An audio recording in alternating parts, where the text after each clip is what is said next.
کی تھی قرآن کے اعتبار سے بھی اور دین کی چند اہم اور بیسک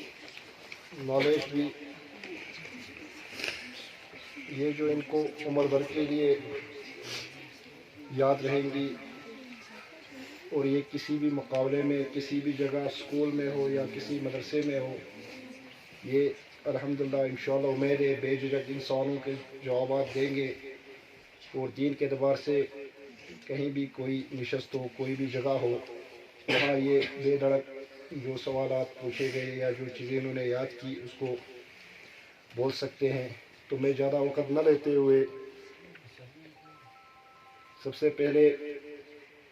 شعیب محمد کو سے عرض کرتا ہوں کہ تھوڑا سا اپنی ذریع خیالات سے ہمیں نوازے، اور اصل مقصد آپ سب لوگوں کو بلانے کا یہ ہے کہ اس میں جو کوتاہیاں کمیاں ہو اس کی اصلاح ہو جائے اور اس پہ تنبیہ کی جائے۔ تو آپ شعیب صاحب تھوڑا سا اپنے ذرائع خیالات سے نوازیں۔ نحمدہ و نصلی علی رسولہ الکریم، اما بعد۔ تمام تعریفیں اللہ تعالیٰ کے لیے جو سارے کائنات کے خالق اور مالک ہیں، اور لاکھوں کروڑوں درود آپ صلی اللہ علیہ وسلم پہ۔ تو اللہ جل شانہ کا بے انتہا فضل کرم احسان ہے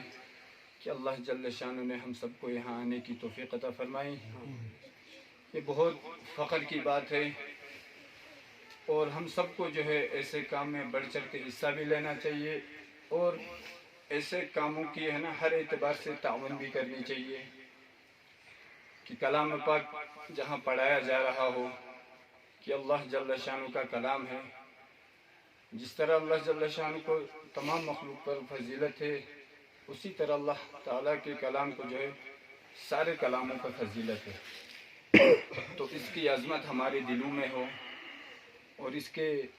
سیکھنے کو، پڑھنے کو، پڑھانے کو ہم اپنا جو ہے فریضہ سمجھیں کہ حدیث پاک میں آتا ہے، آپ صلی اللہ علیہ وسلم نے فرمایا تم میں سے بہترین شخص وہ ہے جو قرآن پڑھے اور پڑھائے۔ یا تو ہم قرآن پڑھنے والے بن جائیں یا قرآن پڑھانے والے بن جائیں، کہ یہ ایک ایسی نعمت اللہ کی طرف سے ہے جس کے بارے میں اللہ جل شانہ فرماتے ہیں کہ اسے میں نے سراسر ہدایت بنایا ہے، مومنین کے لیے رحمت بنایا ہے، اور زندگی کے صرف زندگی میں نہیں بلکہ آخرت کے لیے بھی اللہ جل شانہ نے جو ہے اس کلام میں ہماری رہنمائی فرمائی ہے۔ اصل ان قرآن کے سیکھنے تک اسے محدود نہ رکھیں، بلکہ ہماری زندگی جو ہے قرآن والی بن جائے۔ کہ اصل چاہا یہ جا رہا ہے کہ ہم قرآن کے حلال کو حلال جانیں، قرآن کے حرام کو حرام جانیں، اور ہم اور آپ کی زندگی جو ہے قرآن والی بن جائے۔ کہ آج ہم نے صرف قرآن کو رسمی طور پہ پڑھنے کو ہی پڑھنے تک محدود رکھا ہے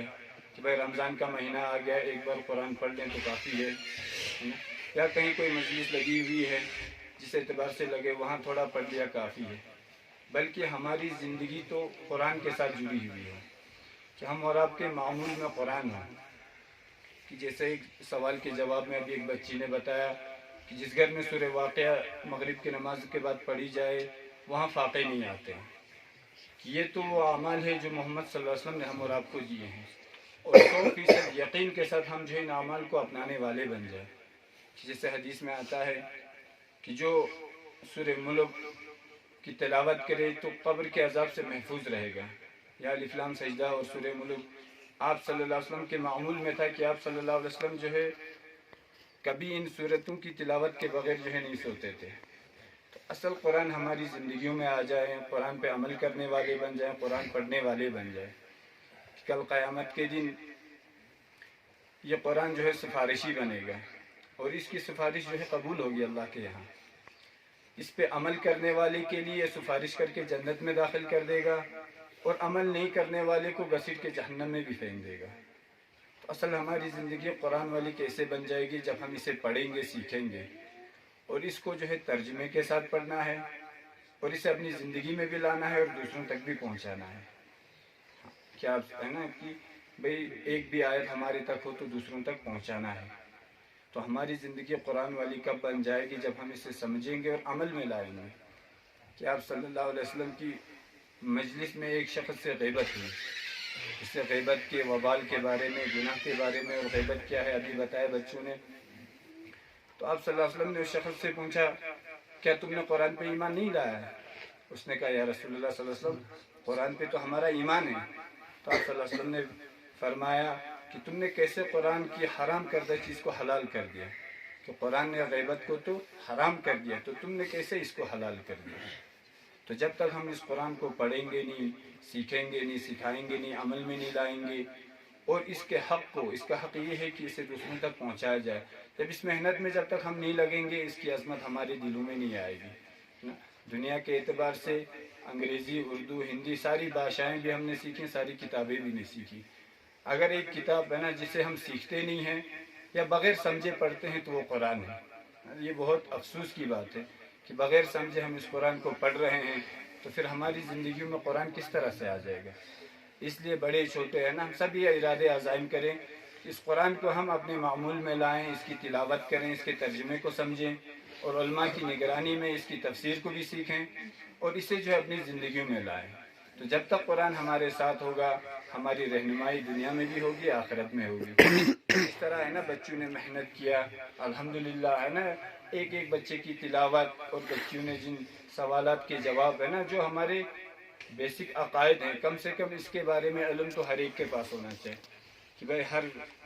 بالغ مرد اور عورت کے پاس اتنا علم ہو جس سے وہ اپنے روزمرہ کی زندگی میں حلال اور حرام کی تمیز کر سکیں، جائز اور ناجائز کی تمیز کر سکیں، اچھے اور برے کی تمیز کر سکیں. کم سے کم یہ بیسک نالج تو ہر ایک کے پاس ہو. اس لیے ہم سب بھی کوشش کریں کہ بھائی اس قرآن اور اس ہمارے اسلامی جتنے بھی بنیادی اصول ہیں ہے نا، ان ساری چیزوں کو ہم اپنی زندگیوں میں لانے والے بن جائیں، اور اس کے لیے جو ہے ہر ایک کوشش کریں. اور بچے جو ہے گھر میں بھی جا کے جس طرح سکول سے آ کے ہے نا صبح شام پڑھائی میں لگ جاتے ہیں، اور ماں باپ بھی ساتھ میں لگ جاتے ہیں، پڑھا نہیں پڑھا، کیا نہیں کیا، اسی طرح سے قرآن کے ہے نا قرآن کا اس سے زیادہ حق ہے کہ قرآن کے لیے اس سے زیادہ گھر والے بھی فکر ہوں، بچے بھی فکر ہوں. اگر ایک دن بچہ اسکول نہیں جائے تو گھر والے پریشان ہو جاتے ہیں، ڈانٹتے ہیں کہ بھائی یہ کیوں نہیں گیا، یہ کمزور کیوں ہے نا، اسے ڈبل ٹیوشن کرو، اسے آن لائن کلاسز کراؤ. اس سے بھی زیادہ حق قرآن کا ہے نا. اس کے لیے بھی جو ہے ہر ایک متوجہ ہو جائے، بچے بھی ہے نا زیادہ سے زیادہ کوشش کرے کہ صرف استاد کی کوشش سے کچھ نہیں ہونے والا ہے، بلکہ گھروں میں بھی ہم لوگوں کو محنت کر کے یاد کر کے جو استاد نے سبق دیا ہے، اور پچھلا جو سبق ہے اس کو بھی بار بار دہرانا ہے، اس کو بھی بار بار پڑھنا ہے، کہ صرف اتنا نہیں کہ جتنا مولانا صاحب نے پڑھایا بس اسی کو یاد کر کے آگے، بلکہ اپنے سبق کو بار بار دہرانا ہے، اور کلام پاک کو اپنے معمول میں بھی لانا ہے اور اپنی زندگی میں بھی لانا ہے، اور اس کے پیغام کو پورے عالم میں پہنچانے کی فکر بھی کرنی ہے. باقی والسلام علیکم.